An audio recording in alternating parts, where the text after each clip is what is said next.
بسم اللہ الرحمن الرحیم۔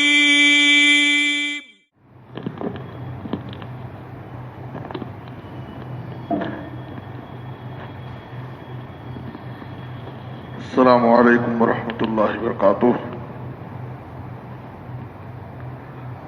بسم اللہ الرحمن الرحیم۔ عن ابی ہریرہ رضی اللہ تعالی عنہ قال قال رسول اللہ صلی اللہ علیہ وسلم الرجل على دین خلیلہ فلینظر احدکم من یخالل، رواہ ابو داؤد والترمذی۔ محترم حضرات، کل کے درس میں آپ کے سامنے قیامت کے دن اللہ کے عذاب اور سزاؤں کو دیکھ کر کافر، مشرک، منافق، مجرمین حسرت و افسوس کرتے ہوئے بہت ساری آرزوئیں کریں گے۔ ان میں سے کافروں کی ایک آرزو کا تذکرہ کیا گیا تھا۔ جب کافر دیکھیں گے کہ کلمہ پڑھنے والے مسلمان اہل ایمان سفارشات سے، اللہ رب العالمین کے رحم و کرم سے سب جہنم سے نکالے جا رہے ہیں، اور آخر میں صرف جہنم میں کافر اور مشرک ہی بچیں گے جن کا دائمی ٹھکانہ جہنم ہوگا۔ اس وقت کافر آرزو کریں گے، انہیں افسوس ہوگا کاش کی دنیا میں وہ بھی مسلمان ہو گئے ہوتے۔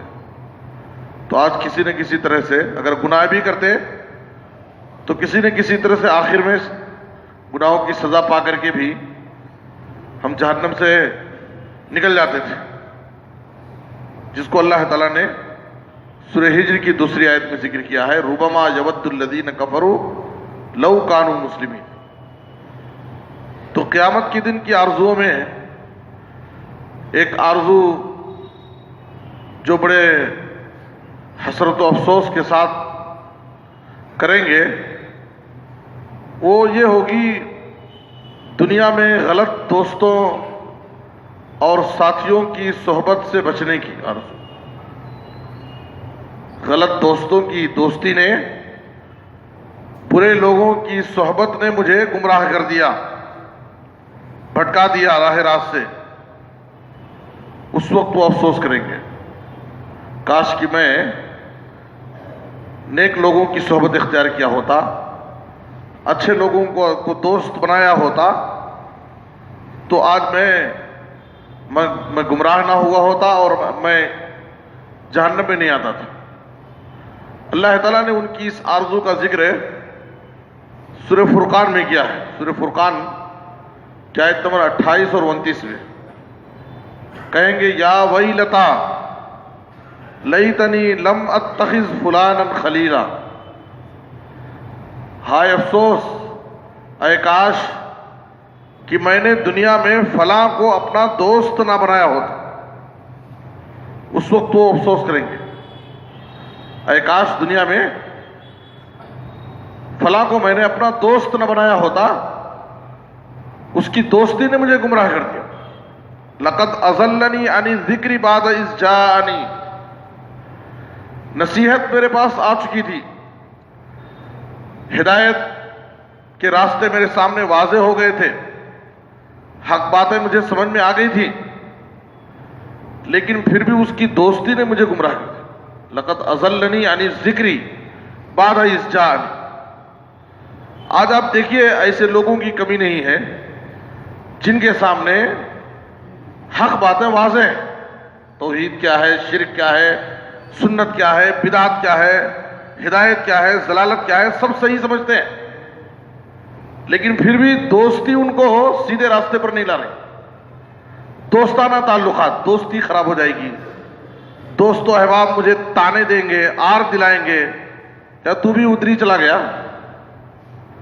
یہ دوستوں کا آر یہ بہت بڑا مسئلہ ہے. اگر آپ نبی صلی اللہ علیہ وسلم کے چچا ابو طالب کے مرض الموت کے واقعے میں غور کریں گے تو اس دنیا سے جاتے ہوئے نبی صلی اللہ علیہ وسلم کی نصیحت کو قبول نہیں کی اور کلمہ نہیں پڑھے, یہی کہہ کر کے لولا ان تعیرنی قریش کے لوگ اگر مجھے آر نہ دلاتے, کہیں گے کہ کیا یہ جاتے جاتے محمد کے دین کو قبول کر لیا, گھبرا گیا, ڈر گیا, باپ دادا کے دین کو چھوڑ دیا. جب نبی صلی اللہ علیہ وسلم آپ کے چچا ابو طالب مرض الموت میں تھے تو آپ کو بڑی فکر تھی کہ میرے چچا ابو طالب نے میری کفالت کی اور دعوتی راہ میں میرا بہت سپورٹ کیا, کافی میرے معاون رہے, لیکن وہ کلمہ نہیں پڑھ سکے. تو اس لیے نبی صلی اللہ علیہ وسلم مرض الموت میں سیدھے ان کے پاس چلے گئے, سرانے بیٹھ کر بار بار آپ یا عم قل لا الہ الا اللہ, چچا آپ کلمہ پڑھ لیجئے, کلمے کا اقرار کر لیجئے, میں آپ کے بارے میں قیامت کے دن گواہی دوں گا اور آپ اللہ کے عذاب سے بچ جائیں گے. ایک طرف نبی صلی اللہ علیہ وسلم سرانے بیٹھ کر کے ان کی آخرت کو بنانے اور اللہ کے عذاب سے بچانے کی فکر میں لگے ہیں, کلمہ پڑھا رہے ہیں. دوسری اس طرف سرانے اس کے غلط دوست بیٹھے ہوئے تھے. یہ ہے دوستی جو آدمی کو ہدایت سے بھی محروم کر دیتی ہے. بازوں میں ابو جہل اور عبداللہ بن ابی امیہ یہ دونوں بیٹھے تھے.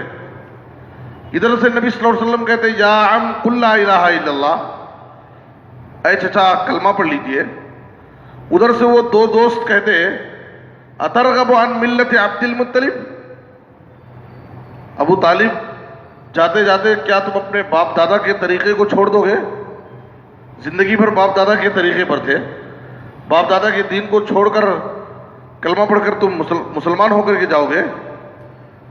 نبی صلی اللہ علیہ وسلم بار بار کلمہ پیش کر رہے ہیں اور وہ بار بار ان کو آر دلا رہے ہیں, باپ دادا کے طریقے کو یاد دلا رہے ہیں. آخر میں انہوں نے کہا ہوا علی ملت عبد المطلب وابا ان یقول لا الہ الا اللہ. انہوں نے کہا کہ میں اپنے باپ دادا کے دین پر میں مر رہا ہوں اور کلمے کا انہوں نے انکار کر دیا. تو علماء نے لکھا ہے کہ یہ غلط صحبت اور غلط دوستوں کے نقصانات ہیں. اگر وہاں ان کے برے دوست ابو جہل اور عبداللہ بن ابی امیہ نہ ہوتے اور وہ لوگ آر نہ دلاتے تو ہو سکتا ہے کہ نبی صلی اللہ علیہ وسلم کی یہ نصیحت ان پر اثر کرتی اور وہ کلمہ پڑھ لیتے. اس لیے کہ ایک یہودی غلام جو زندگی بھر یہودی تھا, نبی صلی اللہ علیہ وسلم اس کے مرض الموت میں گئے اور اس کے سامنے کلمہ پیش کیا اور اللہ نے اس کو توفیق دی, وہ اپنے باپ کی اجازت لے کر کے کلمہ پڑھ لیا ہو. یہ تو نبی صلی اللہ علیہ وسلم کے چچا تھے.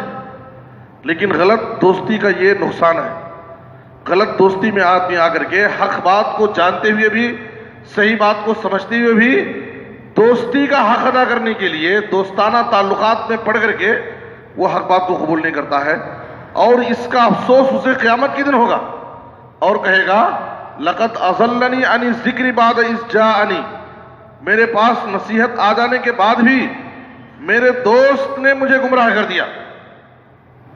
اسی لیے نبی صلی اللہ علیہ وسلم نے کہا ابو داؤد اور ترمذی کی حدیث میں الرجل علی دین خلیلی, دیکھو آدمی اپنے دوست کے دین پر ہوتا ہے, اس کے دوست کا جو طریقہ ہوتا ہے, اس کے دوست کا جو منہج ہوتا ہے, اس کے دوست کی جو عادتیں ہوتی ہیں, دوستی کا اثر دوست کی زندگی میں مرتب ہوتا ہے. فَلْيَنْظُرْ أَحَدُكُمْ مَنْ يُخَالِلْ, اس لیے اچھی طرح سے دیکھ لو, غور کر لو کہ تمہاری دوستیاں کن کے ساتھ. کہیں ایسا تو نہیں کہ تمہارے دوستوں کے افکار و نظریات, ان کا عقیدہ غلط ہے, ان کی عادتیں بری ہیں, جس کی وجہ سے دوستی میں رہ کر کے تمہارے اندر بھی وہ بری عادتیں سرایت کر جائے. اس لیے اچھی طرح سے دیکھ لو. دوست انسان کی شخصیت کو سنوارنے میں بھی اور اس کی شخصیت کو بگاڑنے میں بھی اس کے دوستوں کا بہت بڑا کردار ہوتا ہے. آپ صلی اللہ علیہ وسلم نے دوسری حدیث میں فرمایا جو ابو داؤد اور ترمذی میں ہے, لا تصاحب الا مؤمنا ولا یاکل طعامک الا تقی, کبھی بھی مومنوں کی صحبت اختیار کرو, جو ایمان والے ہیں, متقی ہیں, نیک لوگ ہیں, پرہیزگار لوگ ہیں, ان کے ساتھ رہو, ان کے ساتھ اٹھو بیٹھو. سورہ توبہ کی آیت نمبر 119 میں اللہ نے کہا یا ایھا الذین آمنوا اتقوا اللہ وکونوا مع الصادقین، اے ایمان والو اللہ سے ڈرو اور صادقین سچوں کے ساتھ رہو۔ بعض مفسرین نے صادقین کا معنی موحدین بھی لیا، اس لیے کہ کہتے ہیں کہ دنیا کی سب سے بڑی سچائی توحید ہے اور سب سے بڑا جھوٹ شرک ہے، تو کہتے ہیں کہ مع الصادقین کا معنی جو مومن ہیں، موحد ہیں، توحید پرست ہیں، ان کے ساتھ رہو، ان کے ساتھ اٹھو بیٹھو، تاکہ تمہارے ایمان اور عقیدے میں بگاڑ نہ آنا پائے غلط لوگوں کے ساتھ رہ کر کے۔ تو اس لیے قیامت کے دن حسرت و افسوس کرنے کے بجائے، قیامت کے دن اپنے انجام کو دیکھ کر کے، اللہ کے عذاب اور سزاؤں کو دیکھ کر کے افسوس کرنے کے بجائے، دنیا ہی میں ایک عقل مند مومن کو چاہیے کہ وہ اپنی دوستی کا جائزہ لے، اپنے اعمال کا جائزہ لے، اپنے شب و روز کے معمولات کا جائزہ لے، اور جہاں بھی بھٹکنے کے، گمراہ ہونے کے باطل راستے ہیں، ان راستوں سے اپنے آپ کو محفوظ رکھے تاکہ قیامت کے دن اللہ کے عذاب سے وہ بچ سکے۔ اللہ سے دعا ہے کہ اللہ تعالیٰ ہمیں دنیا میں اپنے اعمال کا جائزہ لینے اور اپنی اصلاح کرنے کی توفیق عطا فرمائے۔ آمین۔ تقبل یا رب العالمین، وصلی اللہ علی نبینا محمد و آلہ وصحبہ اجمعین۔